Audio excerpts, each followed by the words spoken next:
Hello, everyone, and welcome back to the Football Fignuts podcast. My name is Britt. I'm Craig. And this is Season 3, Episode 20-something. What are we up to? 24. 24. There we go. That's really freaking professional. But you know what, Craig? What? We just got thrown for a loop. We did. Because we record on Wednesday nights, and we literally, in the last 5 minutes, got informed that Tom Coughlin has been relieved of his duties as the Executive Vice President of Football Operations for the Jacksonville Jaguars. Wow. I am right now on my screen has just loaded a statement from Jaguars owner Shad Khan. So let me tell you what I'm seeing before we get even into the beer. I'm gonna skip the first couple sentences because it just says basically I fired him. I determined earlier this fall that making this move at the conclusion of the 2019 season would be in everyone's best interests. But in recent days, I reconsidered and decided to make this change immediately. I thank Tom for his efforts not only over the past 3 years, but for all he did from our very first season 25 years ago to put the Jacksonville Jaguars on the map. General Manager Dave Caldwell and Head Coach Doug Marrone will each report directly to me on an interim basis. My expectations and those of our fans for our final 2 games and the 2020 season are high. Okay, let me just go off on this for a second. Okay, go ahead. I determined earlier this fall that making this move at the conclusion of the season would be in everyone's best interest. You decided sometime in the last 3 months you were going to do this? Probably after Nick Foles broke himself. Yes, and turned out to be not that good. But then Gardner Minshew, who, by the way, drafted by Tom Coughlin's administration, kind of bailed out your season after he got Leonard Fournette to be productive for the first half of the season before Leonard Fournette decided to be Leonard Fournette again. Mm-hmm. You have a receiving core that is a mash unit, and this is I think you're firing the wrong person. I think Doug Marrone is the one who needs to go here, but it's clearly that they're going to go after clearly they got rid of Coughlin. I think this is insane. Personally, I think you're looking at the wrong person. What's your immediate reaction to this? I'm kind of shocked, but I'm not 100% surprised. I'm shocked it happened now and not when the season ended. I'm surprised it wasn't a full cleaning. Right. I'm surprised Caldwell and Marrone still have jobs. If you're going to clean, if you said to me one of them was going to lose their job, I would have told you it was Marrone first. Oh, definitely. Caldwell probably would have survived. Caldwell would have been my third choice, but I would not have thought Coughlin would go on before Marrone. So I don't know. And you know what? It's not Thursday.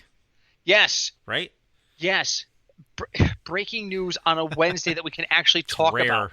Very rare. It's got to be about 10 out of the 16 weeks this season. Something has broken Thursday morning. Sometimes literally as I'm putting the podcast up for release, I'll get a piece of breaking news.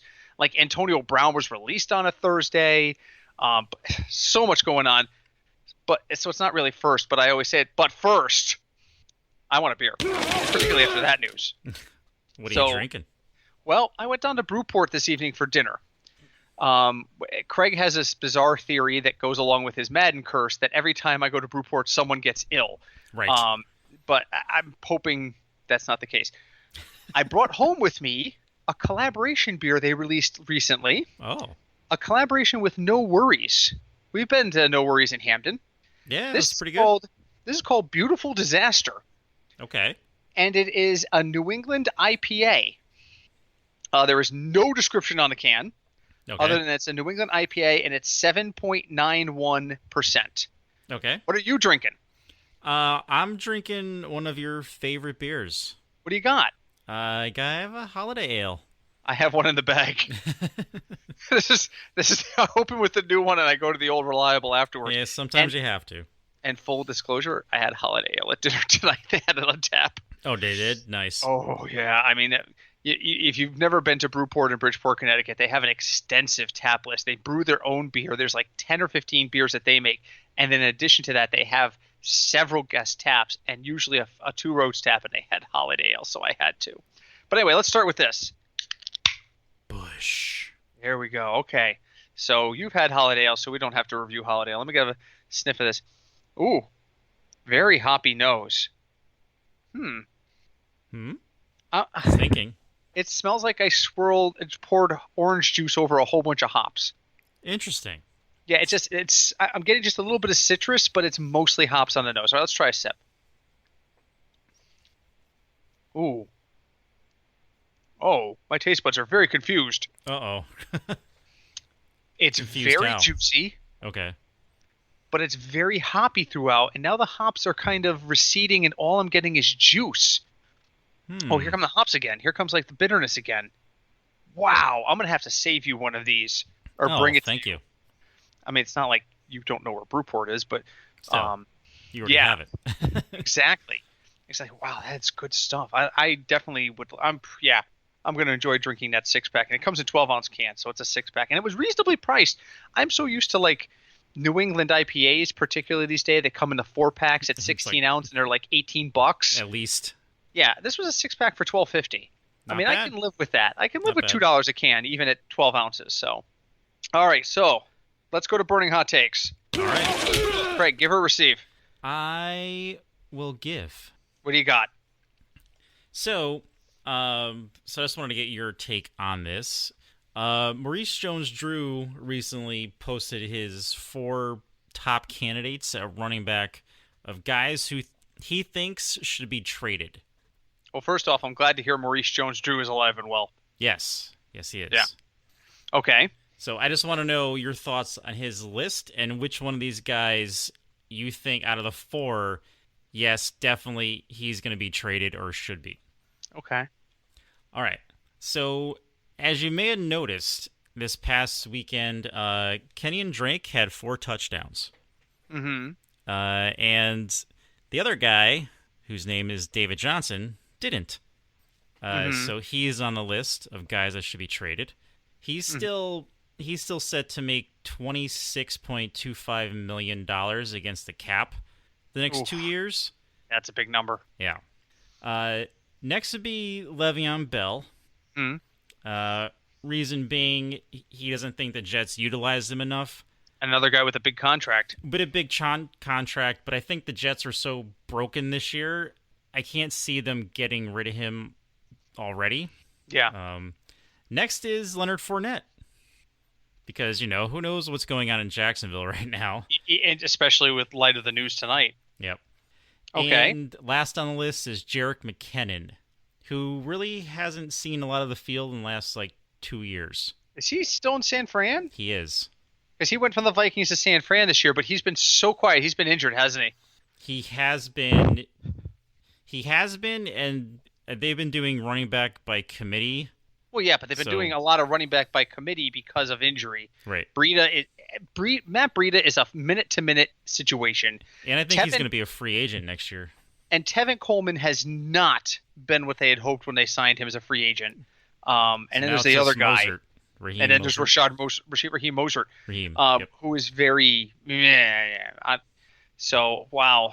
Okay, so of those guys, I would say the one most likely to honestly be traded would be Leonard Fournette. I think back to the way the Jets have operated as a franchise in general. I know when administrations change, head coaches and whatnot, and general managers, that approach sometimes changes, but sometimes it doesn't. Sometimes ownership has a pretty big stake in it. Historically, the Jets have liked veterans at certain skill positions and made sacrifices to keep them there to kind of coach bases along. Example, they brought in Brett Favre for a season because they wanted somebody there at quarterback. They brought in LaDainian Tomlinson at the end of his career to try and mentor a younger team. Things of that nature they have a tendency of doing. They brought in Demaryius Thomas this year. Nobody else would touch Demaryius Thomas. The Jets were eager to snap him up. I think Le'Veon Bell fits that mold. So unless Le'Veon Bell does some Le'Veon Bell level stuff to try and get himself out, he'll be there next year. What do you think? Yeah, I don't think Le'Veon Bell's going anywhere. For me, I think it's David Johnson. I think his he wasn't on the list. He was the first on the list. Oh, I missed it. I'm sorry, but yeah, he's good there too. Yeah, agreed. He's set to make over $26 million the next 2 years. He hasn't done much the last 2 seasons, so I just think his time is up in Arizona. So last week, funny story, I was using DeAndre Washington in a couple of DFS pools, and I said to myself, well, if Josh Jacobs is active, Washington's value goes down. I had 2 shares of him in 2 different pools, one in each pool. Mm-hmm. So I'm on a train. I'm in New York City for the holiday, and I get a text. Josh Jacobs officially active, and I'm like, well, crap! I have to scramble, and I don't have a lot of time. So I had looked it up in advance, like $200 cheaper than DeAndre Washington. And this is a sentence you'd never think you would hear. David Johnson was $200 cheaper than DeAndre Washington. Wow. I opened one of the lineups. I took out DeAndre Washington, and I put in David Johnson. I went to update the other lineup, and I stopped and said, I'm going to diversify here because David Johnson is really, really bad. So then I see the final score, and I see Arizona scored a bunch of points, and I'm like, he must have gotten something. Nope. Kenyon Drake had 4 touchdowns. David Johnson had 6 yards. Yep. 0.6 points on DraftKings. I'm like, please tell me DeAndre Washington did something better than that. He had 3.4 points. I'm like, that's still better. That is technically better. That is still better. So, profitable week this week, by the way, in DFS. How'd you do? This week I broke even. Nothing exciting as the previous week. That's not terrible. I doubled up this week. I just had... And not for lack of trying to lose money, by the way. Thanks to Sean Watson. So yeah, that did not help me at all. Quick snippet. Everybody's like, I've been hearing a lot of and talk. Goodwin didn't help me. So this will be my question for you, and then I'll tell you where it's going with it because it kind of legs into the Deshaun Watson. A lot of times on the talk radio, particularly on Sirius XM Fantasy, I hear people talk about quarterbacks you can trust. Right. John Hansen talks about it. I've heard the guys from ESPN talk about it. I've heard them talk about it with guests on their show. I've heard the guys from Roto Grinders talk about it. A lot of the bigger sites are talking about who can you trust at quarterback week to week or in certain situations. And I keep hearing the same 1 or 2 names. So you can trust this guy and that guy. And depending on the situation, you can trust this guy and that guy. Craig, right now, based on the way the season has gone, week 16, without knowing anything, let's imagine in your head, before we get to the metric, that every quarterback has the exact same salary. Is there anybody you would trust without knowing the matchup? So I tell you, I'm not going to tell you who's playing who, and every quarterback is exactly $6,000. Pick one. Is there anybody you feel confident just trusting? If I had to pick one at this point in time of this season, it would be Lamar. Yeah, that's pretty much it. I mean, who else can you trust to be out there? And Drew Brees if he's playing at home. See, and that's the key. What did I say to you? I said, I'm not giving any information about your opponent. So again, situationally, Drew Brees is trustable. Situationally. But nobody is, even Patrick Mahomes has become situationally trustable. Yep. And Kansas City has played better on the road than at home this year. That's they have weird. 4 losses. I'm pretty sure, without having right in front of me, I'm pretty sure 3 of them were at home. That's very unusual. But anyway, so this leads me to the whole thing with Deshaun Watson is always on these commentators' list. How? I went back and I looked at his DraftKings numbers for this year. Okay. Again, 3x is the number. Right. You need 3x. And DraftKings, and if you haven't been paying attention, DraftKings lowers the values of quarterbacks. They want the quarterbacks to be valuable. They make it more difficult at running back and wide receiver. And then they try to tempt you with very bipolar tight end numbers. You can have Travis Kelce for 7,000, but wouldn't you rather risk on Jack Doyle at 3,000? Huh? They do this. So every week the metric comes out with 8 or 9 quarterbacks who could make 3x, who I believe will make 3x. If I get one running back or wide receiver, it's a miracle. And if I get a tight end, it's usually the third string guy or the guy like Ian Thomas, who's only catching passes because Greg Olsen died. By the way, Greg Olsen's back from the dead. He's playing this week. Oh, is he? He's supposed to play. Everything I'm hearing is he's practicing. We'll see. I said he's an old man. He's old. So you expect in a DraftKings format, your guy's going to make 3x a lot. Deshaun Watson going into this week or through week 15. Mm-hmm. Now, don't forget, there's 1 week off. He's played 14 games. 7 times he's made value. 7. Patrick Mahomes on the games where he did not leave injury, and there's 2 games he did not finish because I think of injury. I think it was 2. So he only played 13. He's at like 9 of 13. So Patrick Mahomes is more consistent from a DFS standpoint than Watson. So why is everyone shoving Deshaun Watson down my throat? I don't know. Everyone's been big on him since he was a rookie, and he's extremely talented. Mm-hmm. And I just don't know if it's the team he's on or like how he reads defenses. I'm just not sure. So here's an interesting stat too for our listeners. Of those 7 times he missed value, yep, 5 were divisional opponents. He has 1 divisional game left. It's week 17. All 5 of the games up till now that he's played in his division, he has failed to make 3x value. So you know what that says to me, right? I am not touching him next week.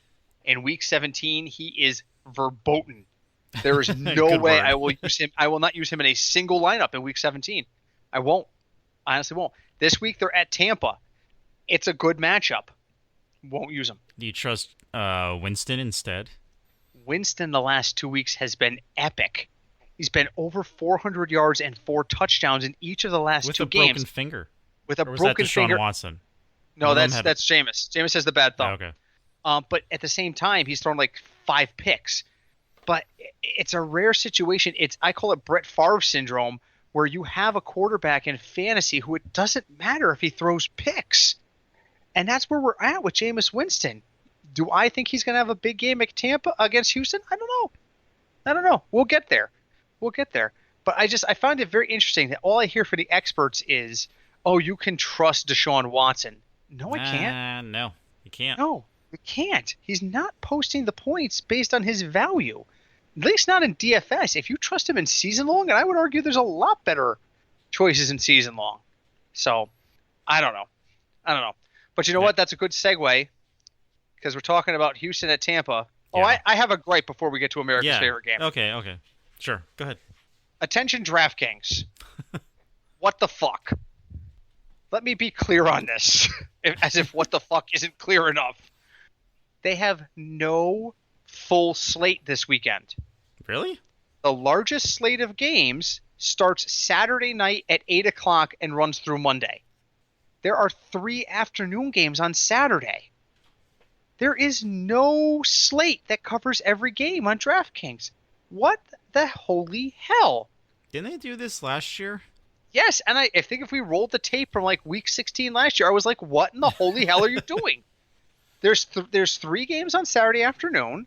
I think it's Houston, Tampa, Buffalo, New England, and Rams, San Francisco. I could be wrong about that, but I think those are the 3 games on Saturday afternoon.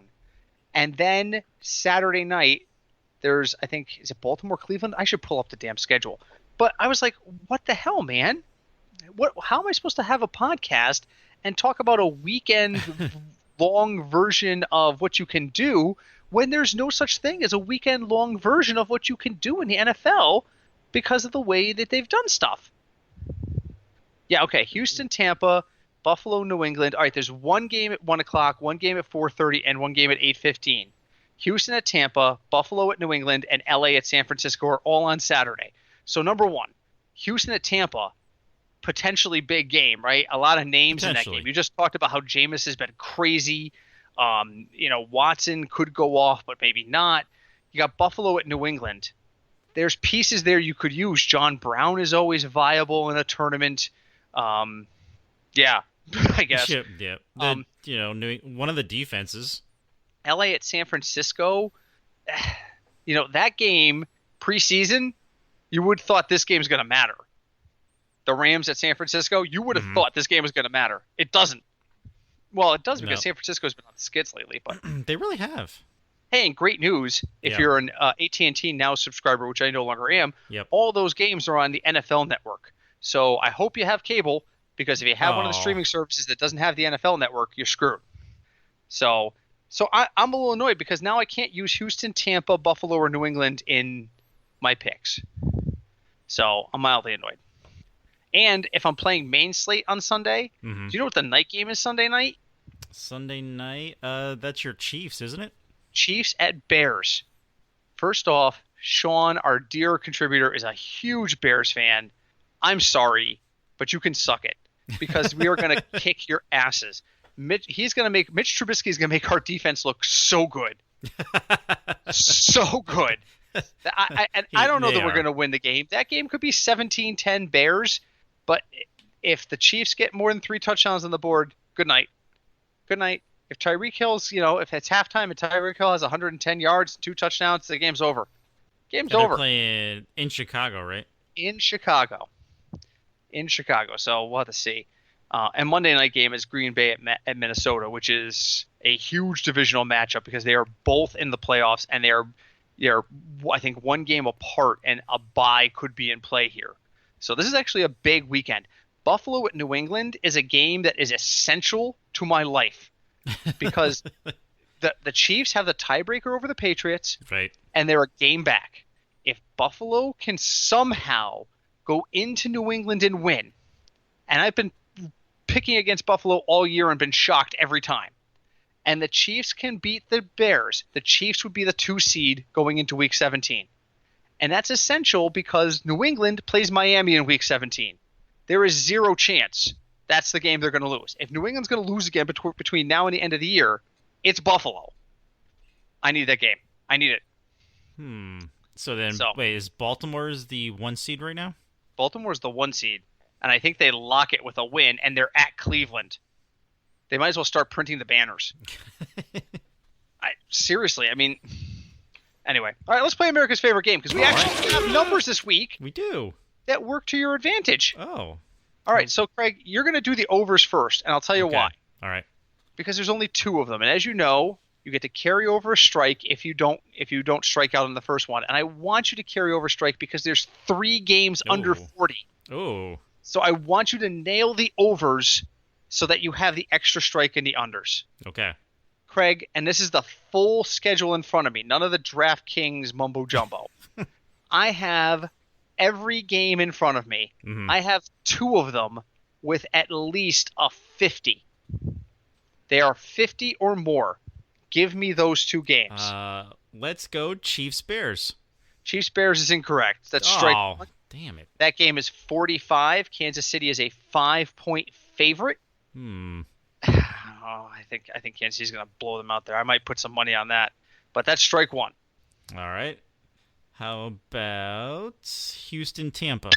Oh, geez. I hope that was me hitting the mic with my can. Houston at Tampa is correct. That is a 51. Houston is a 2.5-point favorite. 2.5-point favorite on the road against a Tampa offense that can't play any defense but plays fantastic offense, but just lost Chris Godwin. If I told you had to bet Houston at Tampa with Houston giving 2.5, how would you go? The way the last couple of weeks have been, I think I'd go Tampa. I think you got to go. Yeah, I think there's a possibility. Yeah, I think you can make arguments either way. But that one's correct. I got 1 more, and you got 2 strikes. All right. And I apologize for bumping the mic there. It happens. I'm on location this week, folks, so I'm not in the Blake Bortles Memorial Studio. L.A. San Francisco. Strike 2. Ooh. That is a 45. San Francisco is a 6.5-point favorite at home. I would take San Francisco with that and run away with it. You have 1 strike left. All right. 1 game for 50. New Orleans, Tennessee. That is correct. New Orleans at Tennessee is a 50.5. Now, here's the thing. We just saw what New Orleans has done at home. They're at Tennessee. If you had to guess what the spread is on that, obviously New Orleans is going to be the favorite at Tennessee, right? Right. They're going to be a road favorite. Right. How many points would you be giving New Orleans right now? Giving New Orleans? I'm sorry, how many points should New Orleans be giving? I'm sorry, I said that. 10. 1.5. Really? New Orleans is a 1.5-point favorite at Tennessee in a game that's going to score 50 points. That means literally they think the final score of this game is 26-24. I don't know. I think Tennessee, the last few weeks, Tennessee's secondary have made quarterbacks look really good who aren't that, compared to Drew Brees. Yeah. They're not Drew Brees. And the whole thing is they're outside. We all know Drew Brees hates being outside. Okay, I get that.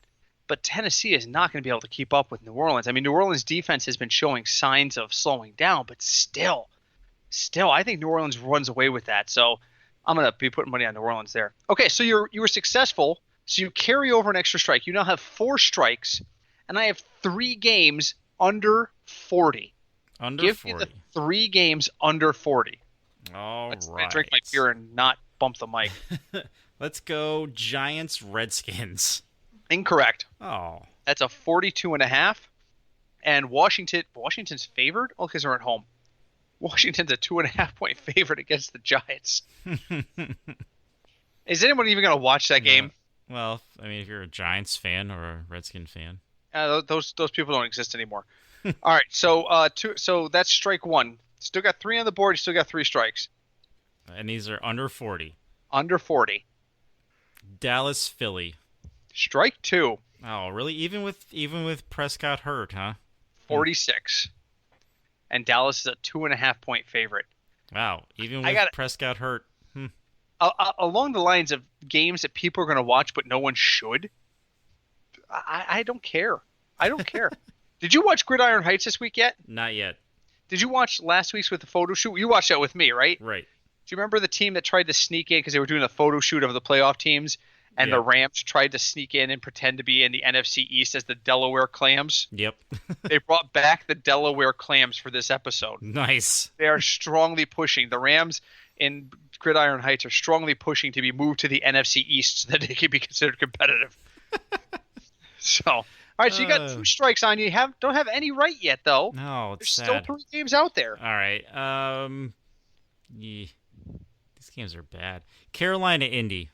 Strike 3. Oh. Was that strike 4? 4. That's 4. You're done.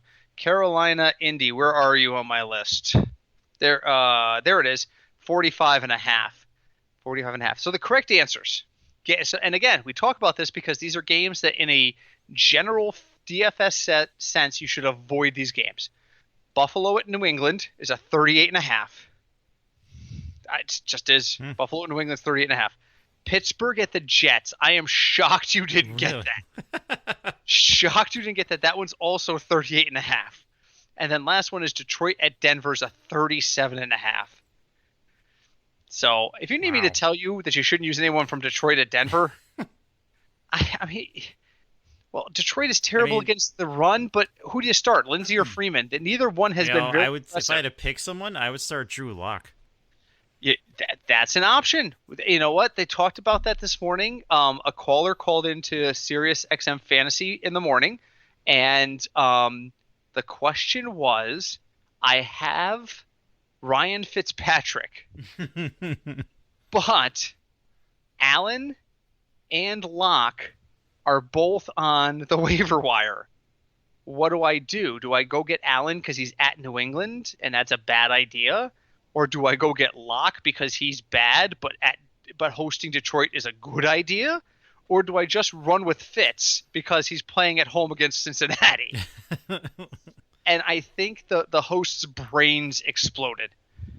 They were just like, I don't know what to tell you. Who would you start out of those 3? I've kind of been a Drew Lock truther, so I probably would go Drew Lock, but I don't think any of them are a really great choice. I mean, Allen and Locke seem to be a little bit more talented, but Locke is very fresh.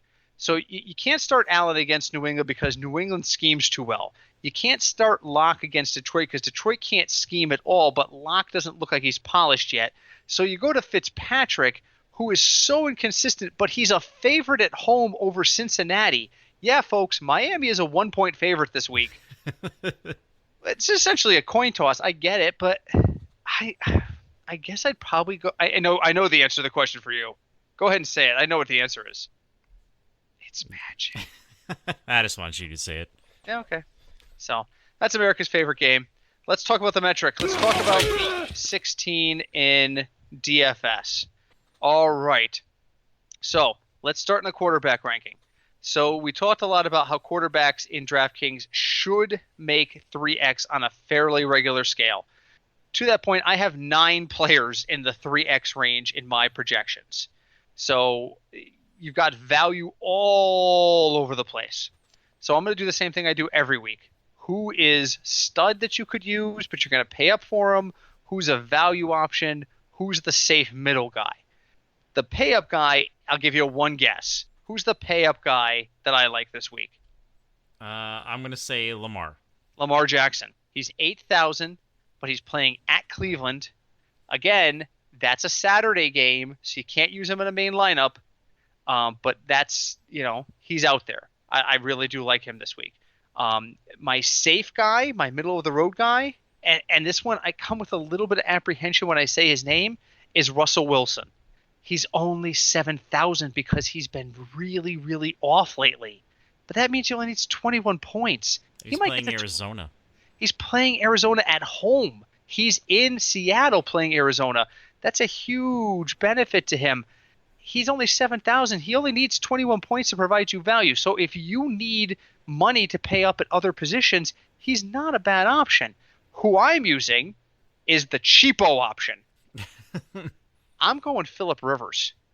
Rivers is at home against Oakland, and historically, he loves to play Oakland, particularly late in a season when everybody's like, and the last couple weeks, the Phillip Rivers is too old narrative has gained a lot of steam. It has.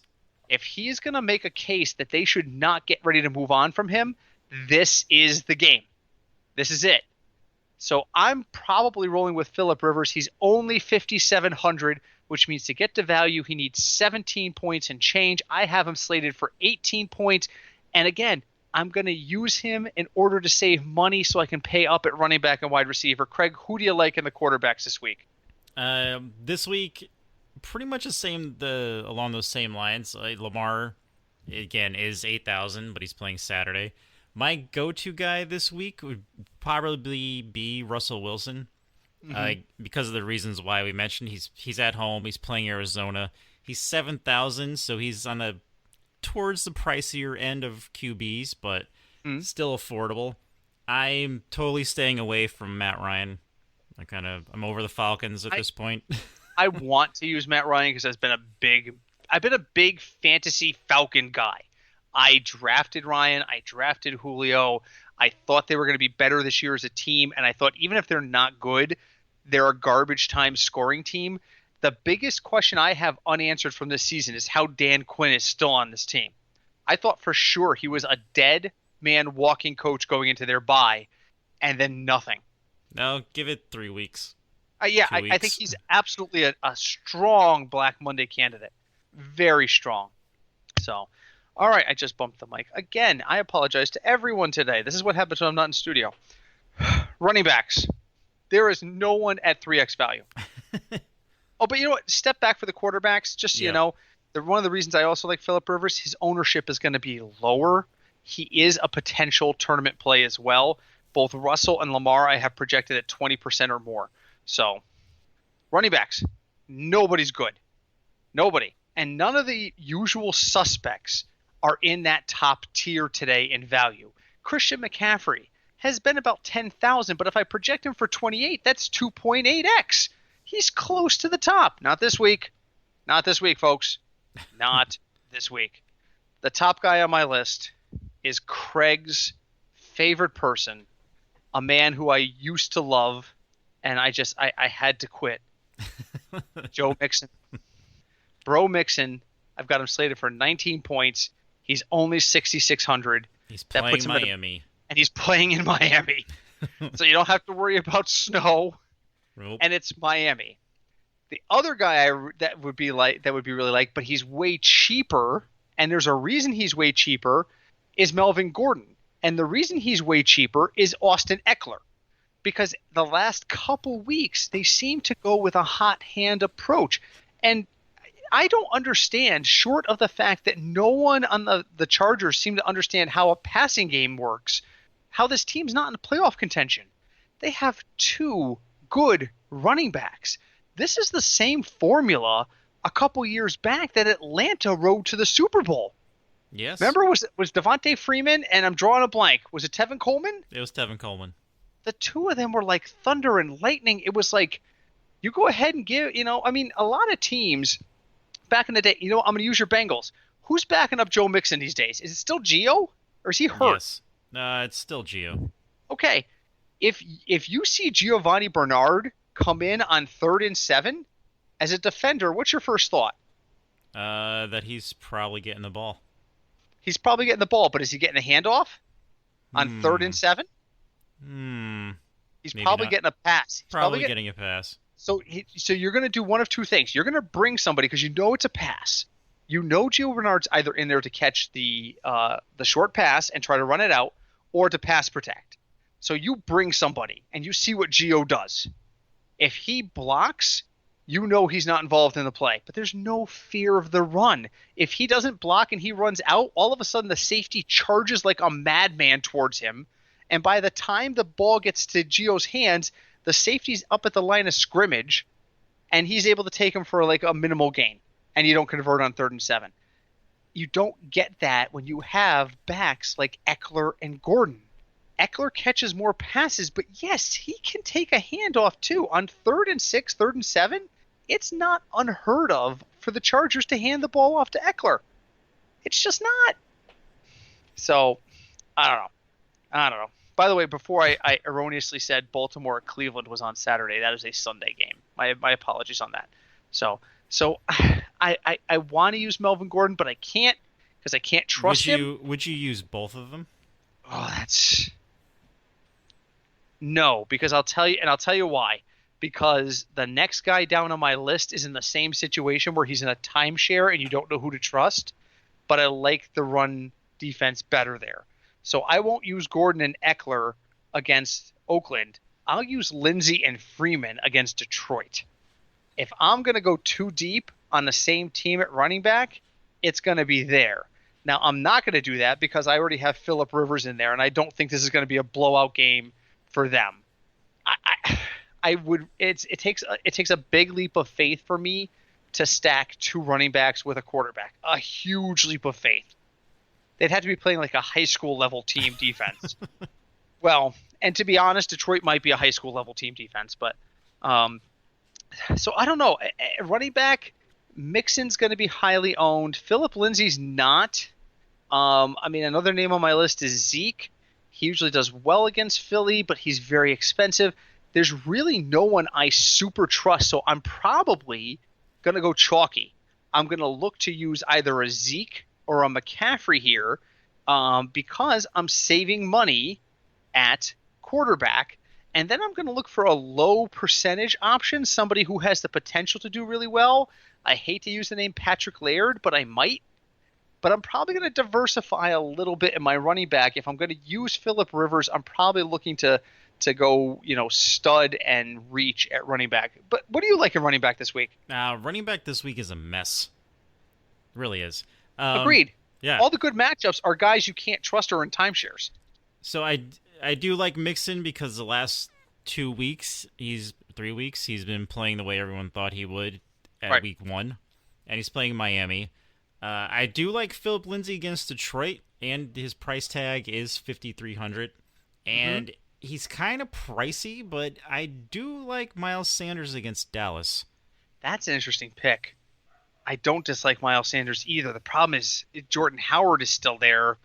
I just don't know how much they're going to use him. I don't know. All these timeshares have become really difficult to predict. It has. Really difficult to predict. And it's the trend, and I like that's a trend, but it just makes it more difficult for us. And at 8,500, I just think Chris Carson's might be too expensive to use. And there's a guy whose timeshare now is injured, which is the only reason he's that expensive. Right. Is because Rashad Penny is done for the year. If Rashad Penny were active, he would not be that expensive.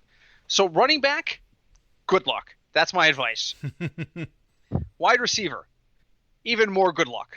Let me just run down with why you're not going to use these people. The top names on the metric. The top name on the metric this week is Randall Cobb. Randall Cobb? We said his name at all this year? Like once. You're not going to use Randall Cobb. The reason Randall Cobb is at the top of the list is because he's down to $4,100. Randall Cobb is going to have 2 good games a year. He's already had 2 good games. I can't use Randall Cobb. Number 2 on the list is Mike Williams. Let me tell you about Mike Williams. You cannot trust Mike Williams. He is a 3-point or 30 guy. He has a floor in the basement, and his ceiling is cathedral's height. If he catches 3 balls, he's going to go off. The problem is Phillip Rivers never gets him the ball. And every time I've come on this podcast and said, use Mike Williams, I've looked stupid. So I'm not going to tell you to use Mike Williams, even though the metric wants you to. Third name, Chris Conley.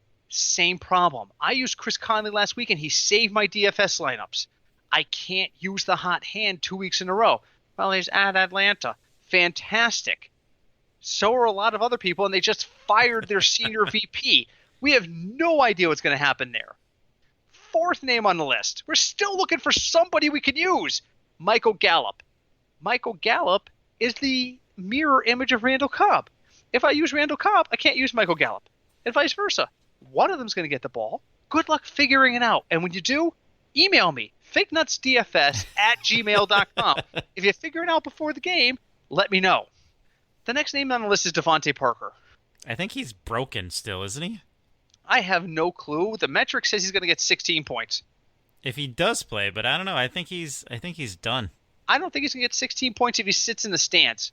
So the next name on the list is Michael Thomas. The problem is he's 9,300. Yeah, you're going to get 20 points out of him, but he's 9,300. Next name on the list, Curtis Samuel. Quarterback change. Can't trust him. Next name on the list, Keenan Allen. He's Keenan Allen. I can't trust him. Next name, Christian Kirk. That's fantastic, except who's the name past Christian Kirk? Larry Fitzgerald. Well, I can't use them both. So I'm looking at the list this week at wide receiver. I trust no one. There is no one in the value range I trust. So here's what I'm going to do. I am going to focus on secondary receivers in high-impact games. If I can use – I don't even know if he's active. I know Will Fuller came back last week. I have no idea if he's still playing. I'm going to look at Will Fuller. I'm going to look at guys like Marquise Brown because of Marquise Brown. High touchdown guys. High guys who are more than likely to catch at least one touchdown. I'm going to look at Marquise Brown. I'm going to look at DK Metcalf. I'm going to look at Terry McLaurin. I'm going to probably try to go off of the grid on this one and go with guys who are going to be less than 10% owned. I mean, a lot of people, my ownership projections have Mike Williams over 30%. So you know what? That means either I got to use Mike Williams, and if I do, he's going to do nothing, and we're all going to be stuck in the same boat, or I got to go contrarian, and I got to not use Mike Williams. I honestly don't know what to tell people. Craig, this is help worse me. Than running backs. Help me at wide receiver, Craig. Who can I use? I need 2 of these names. Who can I use? This is a rough week for receivers. It sucks. It does suck. It does. The good matchups are in games that don't matter. That's the problem. True. So you may have to pay up for Michael Thomas. Or I would. You might not have an option. You may not. Because the Titans rank 22nd in pass defense. Oy. So that's something to think about. Another person on my list who he's kind of been off the map the last couple weeks, and he's not like in the top 10 of value, is Tyler Boyd against Miami. Yeah. I don't think he's going to be that highly owned, and he's also 5,800. I got him at 4% ownership. That's not a concern. And again, really only concerned in cash games. We're talking ownership is really more about the tournaments in general. Right. But in cash games, if you're looking at a guy who's at 10% projected ownership and a guy who's at 30, and you think they're the same player, you want to go with the 10% because you want to differentiate yourself from the crowd where you can. But you don't want to pass up. If I told you right now, I am 100% sure Michael Thomas is going to go off this week, and you said to me, well, Britt, he's going to be 60% owned, I wouldn't care. If I'm sure of a player's matchup, I will use that player. But when I'm not sure of a matchup or the matchups are very even, ownership matters. And I can't believe I'm saying this third name. You mentioned 2 of his teammates, but I kind of like Amari Cooper this week. And this is the reason why. So the Eagles secondary in the since week 13, they've allowed the 3rd highest passer rating. And you know who they've played? No. They've played Eli Manning, Dwayne Haskins, and it's magic. So they are not great, and their cornerbacks, at least one of them, he's allowed 2.9 yards per snap. So he's second worst among 116 cornerbacks. So let me ask the question here. Mm-hmm. Can we go contrarian?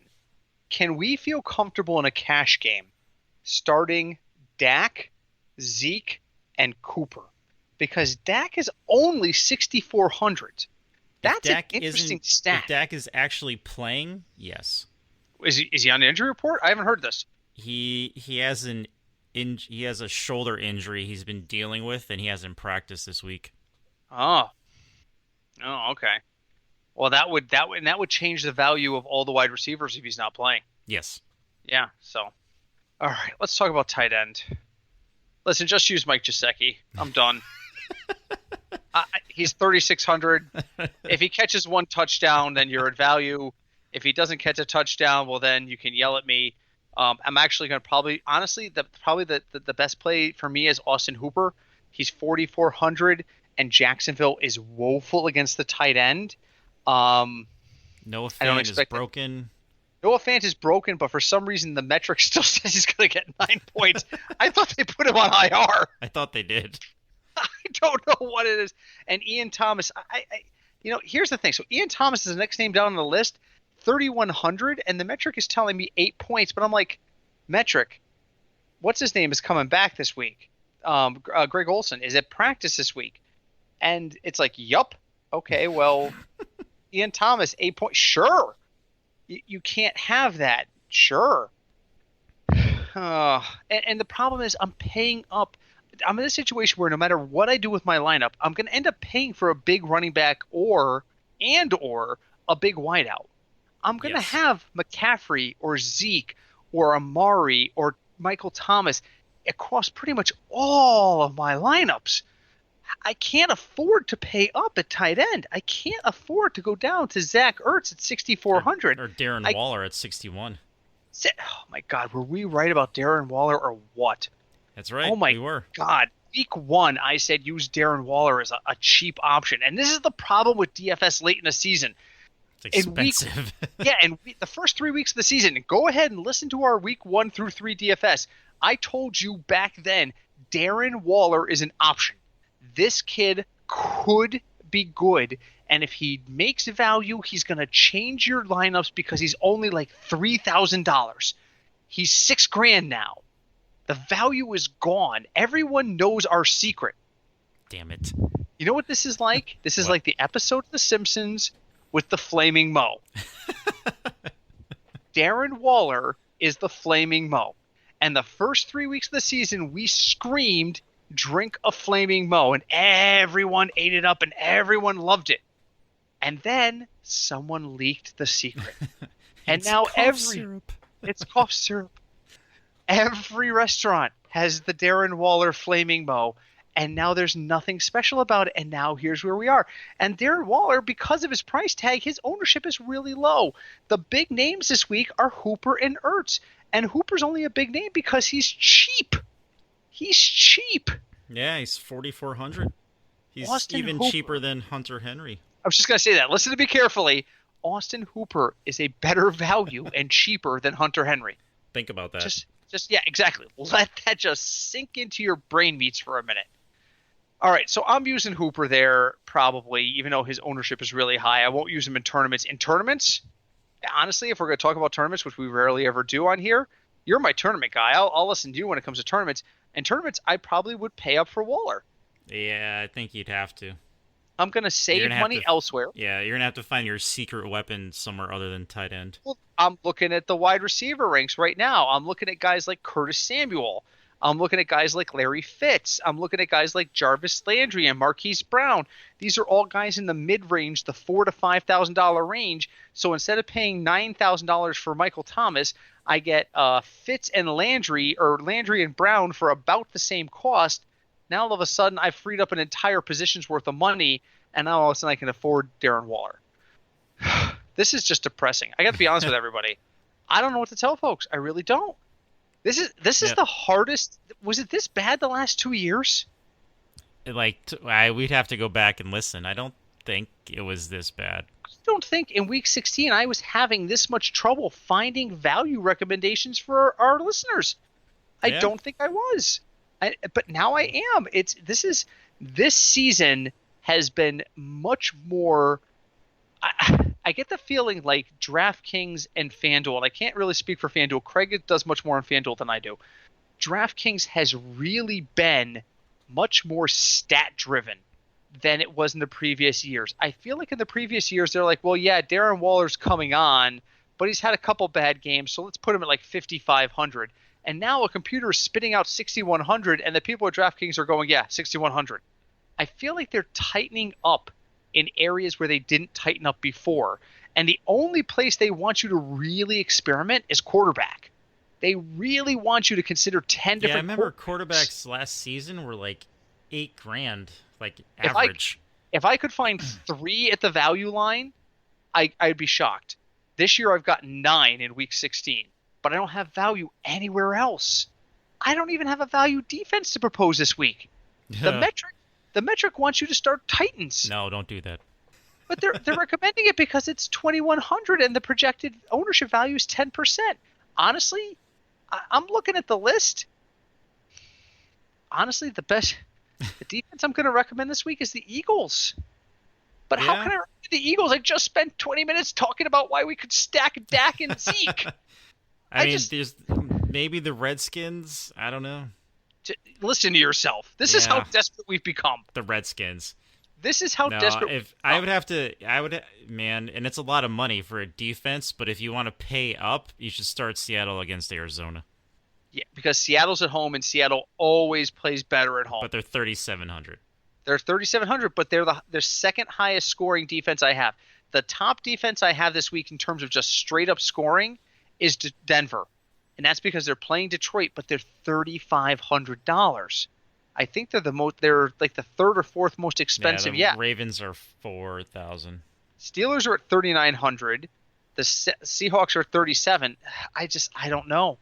I just don't know. This week in DFS, and again, this is the point in the season where I look at, and again, I have a bankroll plan. I budgeted X amount of dollars to spend in week 16. There's a very big part of me that wants to say I'm not confident enough to spend the bankroll I budgeted, spend like half of it, and increase what I'm going to spend next week.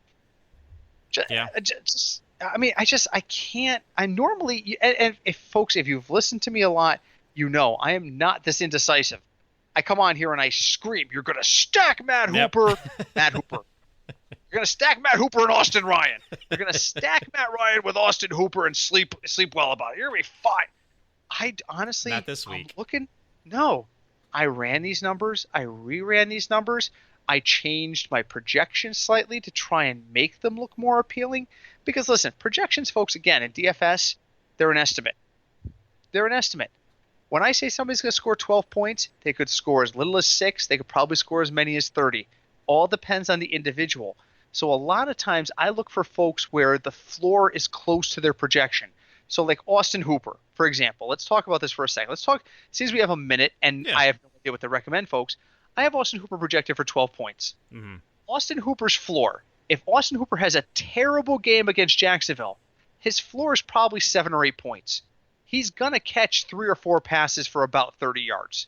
And that's a bad game right now. Against Jacksonville does not defend them well, and Ryan's already looking his way. So 7 points. If he scored less than 7 points, I'd be shocked. Now, what happens if he gets 8 catches for 110 yards and 2 touchdowns? That's 19, 12. That's 31 points. Is it going to happen? Probably Maybe. not. Probably but not. Could it happen? Yes. Could. So his range, I have him projected for 12, but his range is really 7 to like 28.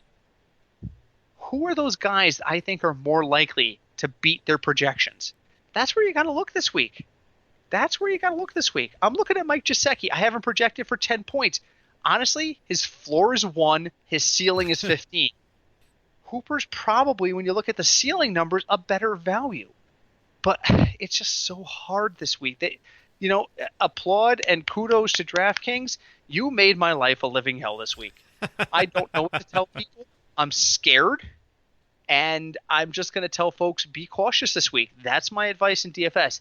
Be cautious. Trust your gut. If you think you see value where other people's don't, do it.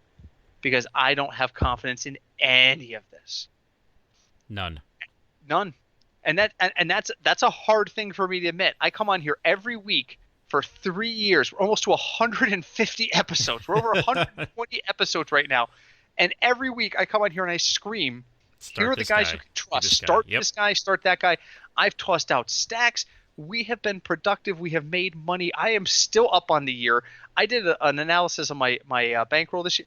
Even if I lose every pool I play in week 16 and 17, I'm plus for the year. I've already sealed in, as long as I don't decide to get drunk and go out and say, screw my bankroll, I'm going to bet it all. As long as I don't do that, I'm going to be fine this year. I'm going to be positive for the third straight year. But there's weeks like this where I just don't feel confident. I don't feel good about the DFS pools this week. I just don't. So, final thoughts, Craig. That's depressing as all hell. Final thoughts. Maybe something positive to go out on. Hi, Deb. And you know what? If you get a chance to see it, go see Star Wars. Craig and I have screening tickets for 9 a.m. on Friday morning. So I have a dual final thought. What was that? Oh, God, it just flew out of my head. Oy, dead air. I had it written down too, and I don't have it in front of me now. Well, first off, this is going to be our last podcast before the holidays. So a very Merry Christmas to those of you who celebrate. A Happy Holidays to everybody else. We will be recording a day late next week because Christmas is on our normal recording day. But that's okay because there's no Thursday game. We're done with Thursday games for the year. So you're not going to miss anything by us releasing on Friday. Right. So we will release on Friday going into the next couple of weeks. Oh, I remember what it is. Okay, so this is week 16. Yep. For those of you who are in championship week games, congratulations. Enjoy the ride. Congrats. Congrats on making it to the championship game. It is a long, grueling fantasy season, and we wish you all the best. My advice is the same as I gave you last week. Use what got you here. Don't start getting cute. Don't start getting cute. And listen to me. Listen carefully to me on this. This is my final bit of advice. If you're in a game this weekend and your opponent has either Dalvin Cook or, oh God, I'm drawing a blank, Alexander Madison. I drew a blank. I almost had a who's that guy moment. If your opponent has Cook or Madison and you look at the waiver wire and you see the name Matt Boone, grab him. Grab him now. Do it now. I don't know who's going to play for Minnesota this week, but I know this. If I'm sitting across from a guy who's got Cook and or Madison, and they're both questionable this week, I don't want Mike Boone sitting on the waiver wire come Sunday morning. No. Go pick him up. So that's my advice. Happy holidays and pick up Mike Boone. And we will be back next week, a day late, but we will be back. Leave us a review on Apple Podcasts or wherever you listen to us, Spotify, Player FM, Stitcher, the whole lot. Connect with us on Twitter at FignutsDFS. Email us, fignutsdfs@gmail.com. And just a reminder, if you are local to the Connecticut area, we will be hosting our annual party at Two Roads Brewery on December 31st. It's appropriately named Bro Year's Eve. Craig has the day off this year. I do. Amazing. And the day after.